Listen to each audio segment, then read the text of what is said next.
I made my way to the window, feeling stiff with sore and unaccustomed toil. I threw open the window and leaned far out into the scented air.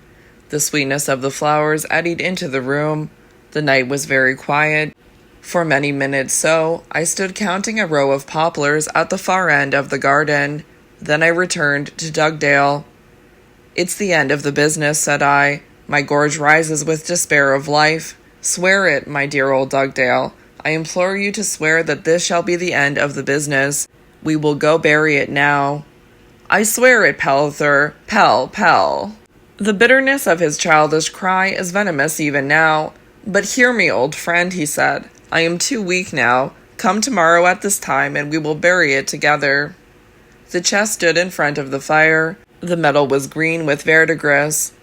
We went out of the room, leaving the glittering candles to their watch, and in my presence Dugdale turned the key in the lock of the door. He walked with me to the church, and there we parted company. "A damnable thing," said Dugdale, shaking my hand. I wagged my head woefully. The next day, being Wednesday, the charwomen invaded my house, as was customary upon that day, and to be free of the steam and the stench of soap, I took my way to Kew. Throughout the day I wandered through the gardens, striving to enjoy the luxuriance and the flowers. In the first coolness of evening, I turned my back upon the gorgeous west and made my way home again. I met the women, red and flustered, leaving the house. "Has anyone called?" said I. "The butcher, sir," said Mrs. Rodd. "Thank you," said I, and entered my house. Now in the twilight, as I sat down at my own fireside, my surroundings recalled most vividly the scene of the night. I leaned heavily in my chair, feeling faint and sick, and in so doing, was much inconvenienced by some hard thing in the pocket of my jacket, pressed to my side by the arm of the chair. I rummaged in my pocket and brought out the little cake of hard green substance, which had been in the mouth of the chest. I suppose that my fingers had clutched it when they had come in contact with it the night before, and unknowingly I had deposited it in my pocket. Deeming it prudent to have care in the matter, I rose up and locked up the stuff in my little medicine chest, which is hanged above the mantelpiece in the room which looks out upon the garden. For to analyze or examine the stuff I feared. This done, I came again to my chair and composed myself to reading. Supper had been prepared by the women and was set upon the table for me in my study. It had been my custom since the death of my sister to dine at midday at my club. True, I sat with the book upon my knee, but all my thoughts were with Dugdale. A rectangular shape obtruded itself upon my retina and floated upon the white page. The hours dragged wearily. My head drooped and my chin tapped my chest. In fact, I was dreaming, when I was awakened by a doubtful knock upon the front door. My senses were alert in an instant. The sound, just as though something were scraping the paint, was repeated. I rose stealthily. A vague desire to flee out into the garden seized upon me. The sound was repeated. I went very slowly to the door. Again I climbed the chair. I loved the little boy now, but I could see nothing. I peeped through the keyhole, but something obscured the opening upon the other side. A faint odor, unpleasant, was in the house. With desperation of terror, I flung open the door. I fancied I heard the sound of panting. I fancied something brushing my arm. Then I found myself staring down the hallway, listening to the echo of the click of the latch of the door of the room which overlooks my garden. In this unseemly rhythm and this succession of words I write with intent. Thus my thoughts ran then, thus then I write now. Many years ago, when I was a young man, I was nearly burnt alive. I felt then an honest fear. This was a dim, skulking horror of soul and an inhuman depravity. It is impossible for me to tell of my horrid strivings of brain. I staggered into my room. I sat down in my chair. I took my book upon my knee. I put my spectacles upon my nose, but all the time all my senses were dead, save that of hearing. Distinctly I felt my ears move and twitch, with the help of some ancient muscle, I conjecture, long disused by humanity. And as I sat, my brain cried out with fear.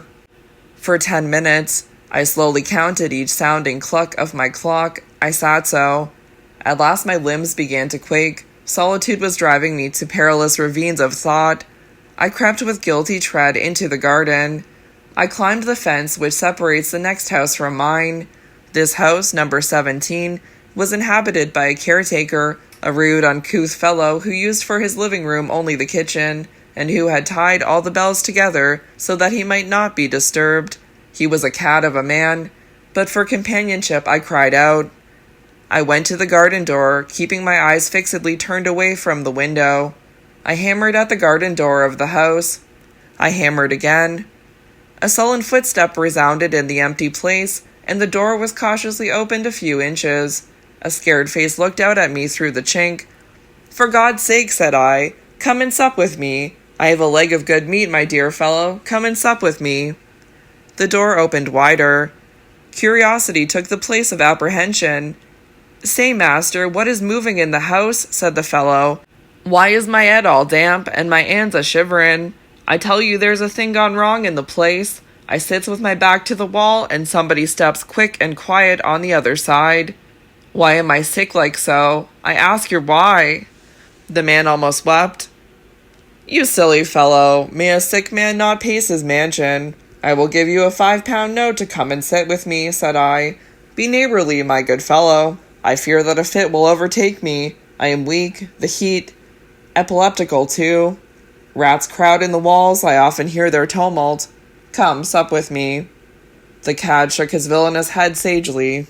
"I was chaffin'," said he, and returned into the house to fetch a poker.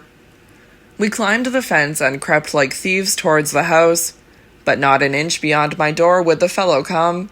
I expostulated. He blasphemed. He stubbornly stuck to his purpose. "I don't budge till I've glimpsed through that window," said he. I argued and entreated. I doubled my bribe. I tapped him upon the shoulder and twitted him of cowardice. I performed a pirouette about him. I entreated him to sit with me. "I don't budge till I've glimpsed through that window." I fetched a little ladder from the greenhouse, which stands to the left of the house, and the caretaker carried it to the window, the ledge of which is about 5 feet from the ground. He climbed laboriously step by step, stretching his neck so as to see into the black room beyond, while I, simply to be near him, climbed behind him. He had got halfway and was thus breathing loudly when suddenly a long arm, thin as its bone, clad in tawny hair, pallid in the dim starlight, pounced across the window and dragged the curtains together, an arm thin as its bone. The fellow above me groaned, threw up his hands, and tumbled headlong off the ladder, bringing me to the ground in his fall. For a moment I lay dazed, then, lifting my head from the soil and the sweet lilies, I perceived him clambering over the fence in savage hurry. I remembered that the dew glistened upon his boots as he flung his heels over the fence. Presently I was upon my feet and pelting after him, but he was a younger man, and when I reached the door at the back of his house he had already bolted and barred it. To all my prayers and knockings he paid no attention. Notwithstanding, I felt certain that he sat listening upon the other side, for I discerned a hoarse breathing like the breathing of an asthmatic. "You have left the poker! I bring you the poker!" I bellowed, but he made no answer. Again I climbed the fence, now determined to leave the house free for the thing to roam and to ravage, nor to return till daylight was come. I crept quietly through the haunted place. As I passed the room, I distinguished a sound, like the sound of a humming top, of incessant gabble. I ran and opened the front door, and just then, as I peered out upon the street, a beggar clothed in rags shuffled past the garden gate. I leapt down the steps. "Here, my good man," said I, speaking with difficulty, for my tongue seemed stiff and glutinous. He turned with an odd whine and shuffled towards me.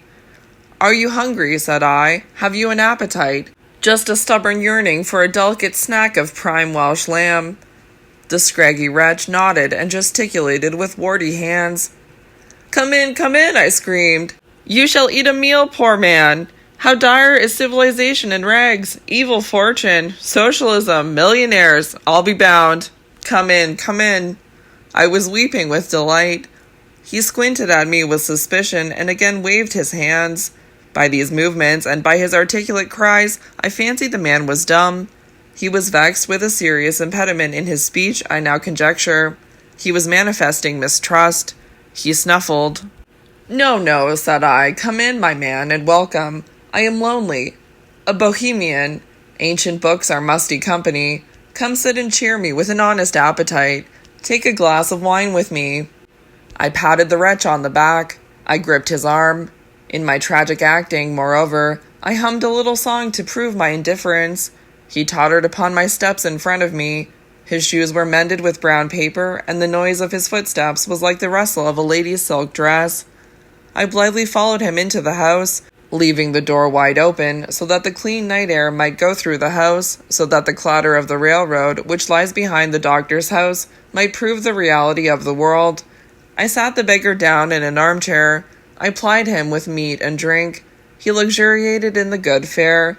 He guzzled my claret. He gnawed bones and crust like a bony beast, considering me the while, apprehensive of being reft of his meal. He snarled and he gobbled, he puffed, he mouthed and he chawed.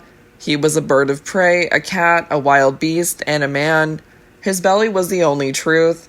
He had chanced on heaven, and awaited the archangel's trump of banishment. Yet in the midst of his ravenous feeding, terror was netting him too. Full of my own fear, in watching his hands shivering, and the pallor overspreading his grimy face, I took delight. Still he ate furiously, flouting his fears. All the while I was thinking desperately of the horrid creature which was in my house. The while I sat grinning at my guest, the while I was inciting him to eat, drink, and be merry, the while I analyzed each deplorable action of the rude fellow and sickened at his beastliness, the vile consciousness of that thing on its secret errand prowling within scent never left me. That abortion, abortion, I knew then. On a sudden, just as the tramp, having lifted the lamb bone, had set his teeth to gnawing at the grisly knuckle, there came to my ears the sound of breaking glass and then a rustling. No extraordinary sound, a rustling sound of a hand wandering upon the panel of a door. But the beggar had heard what speech cannot make intelligible. I felt younger on that day than I have since my childhood. I was drunken with terror. My beggar, dropping his tumbler of wine but still clutching the lamb bone, scrambled to his feet and eyed me with pale gray pupils set in circles of white. His dirty bleached face was stained with his meal. Dirt seamed his skin. I took his hand in mine. I caught up the lamp and held it on high. The beggar and I stood in the doorway gazing into the darkness. The lamplight faintly lit the familiar passage. It gleamed on the door of the room whose window overlooks my garden. The handle of the door was silently turning. The door was opening, almost imperceptibly. The beggar's pulse throbbed furiously. My elbow was pressed against his arm, and a very thin, abnormal thing, a fawn shadow, came out of the room and pattered past the beggar and me. My jaws fell asunder, nor could I shut them so that I might speak. Tighter I clutched the beggar, and we fled out together. Standing upon the topmost of the steps, we peered down the street. Afar off, with ponderous tread, walked a policeman, playing the light of his lantern upon the windows of the houses and the doors. Presently he drew near to a lamp, to where flitted a monstrous shadow. I saw the policeman turn suddenly round about. With fluttering coattails he ran furiously down a little lane, which leads to many bright shops. The beggar and I spent the rest of the night upon the doorstep. Sometimes he made vain splutterings of speech and vexed gesticulations, but generally we waited speechless and motionless as two stuffed owls. At the first faint ray of dawn, which leapt above the doctor's house opposite, the beggar flung away my hand, hopped blindly down the steps and, pausing not to open the gate, vaulted over it and was immediately gone. I scarcely felt surprise. The green-shaded lamp, which stood upon the doorstep, slowly burned itself out. The sun rose gladly. The sparrows made the morning noisy as they fluttered and fought in their busy foraging.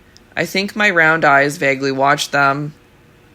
Soon after 8, the postman brought me a letter, and this was the letter. God forgive me, friend, and help me to write sanely. A miserable curiosity has proved too strong for me. I went back to my house, now woefully strange to me. I could not sleep. Now pacing with me in my own bedroom, now wrapped in its unholy sleep, the thing is always with me. Each picture, indeed each chair, however severely I strove to discipline my thoughts, carried with it a pregnant suggestion. In the middle of the night I took my way downstairs and opened the door of my study. My book seemed to me disconsolate friends offended. The case stood as we had left it, we, you and I, when we locked the door upon the tragedy. In fear and trembling, I went a little farther into the room. 2 steps had I taken when I discovered that the lid no longer shut the thing from the stars, that the lid was gaping open. Oh, Pelither, how will you credit so astounding a statement? I say it solemnly, though I have to labor vigorously to drive back a horde of thoughts. I saw the wretched creature, which you and I had raised from the belly of the earth, lying upon the floor. Its meager limbs were coiled in front of the fire. Had the heat roused him from his long sleep? I know not, I dare not think. He, Pelither, lay upon the hearthrug, sunken in slumber, soundlessly breathing. Oh, my friend, I stand eyeing insanity face to face. My mind is mutinous. There lay the wretched abortion. It seems to me that this thing is like a pestilent secret sin, which lies hid, festering, weaving snares, befouling the wholesome air, but which some day creeps out and goes stalking midst healthy men, a leprous child of the sinner. And like a sin perhaps of yours and of mine, Pelither, but being heavy with such a woesome burden, it becomes us alone to bear it. I left the thing there in its sleep. Its history the world shall never know. I write this to warn you of the awful terror of the event which has come upon you and me. When you come, we will make our plans to destroy utterly this horrid memory, and if this be not our lot, we must exist but to hide our discovery from the eyes of the sane. If any suffer, it is you and I who must suffer. If murder can be just, the killing of this creature, neither man nor beast, this vile symbol, must be accounted to us a virtue. Fate has chosen her tools. Come, my old friend, I have sent away my servants and locked my door, and my prayer is that this thing may sleep until darkness comes down to cloak our horrid task from the eyes of the world. Science is slunk away shamefaced. Religion is a withered flower. Oh, my friend, what shall I say? How shall I regain myself? I perceive that Dugdale omitted to post this letter in time to reach me on the second evening. I bitterly deplore the omission. From the slender record of this letter, I leave you to deduce whatever conclusions you may.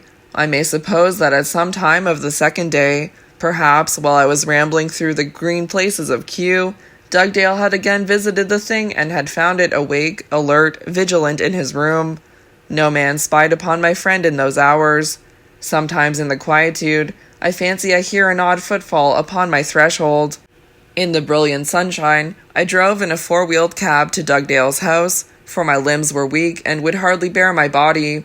I limped up the garden path and the familiar steps with the help of 2 sticks.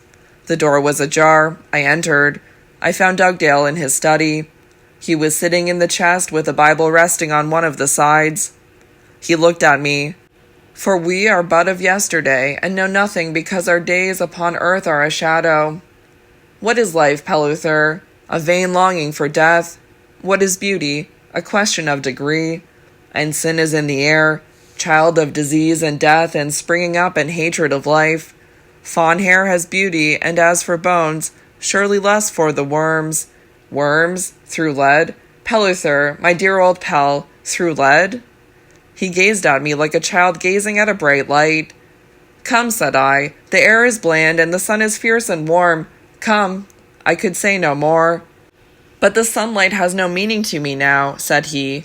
That breeder of corruption, tall here and a monstrous being, walks under my skull, strangling all the other beings, puny and sapless. I have one idea, conception, vivid faintness, a fierce red horrid idea, and a phenomenon too. You see, it is when a deep abstract belief rots into loathing, when hope is eaten away by horrors of sleep and a mad longing for sleep, mad. Yet fawn hair is not without beauty, provided, Pelither, provided. Through lead? A vain idle report has been set about by the malicious. Oh, was there not reason and logical sequence in his conversation with me? I give it for demonstration's sake. I swear that he is not mad. A little eccentric. Surely all clever men are eccentric. A little aged. I swear solemnly that my dear friend Dugdale was not mad. He was a just man. He wronged no one. He was a benevolent, kindly gentleman, and fine in intellect. Say you that he was eccentric, not mad. Tears ran down my cheeks as I looked at him.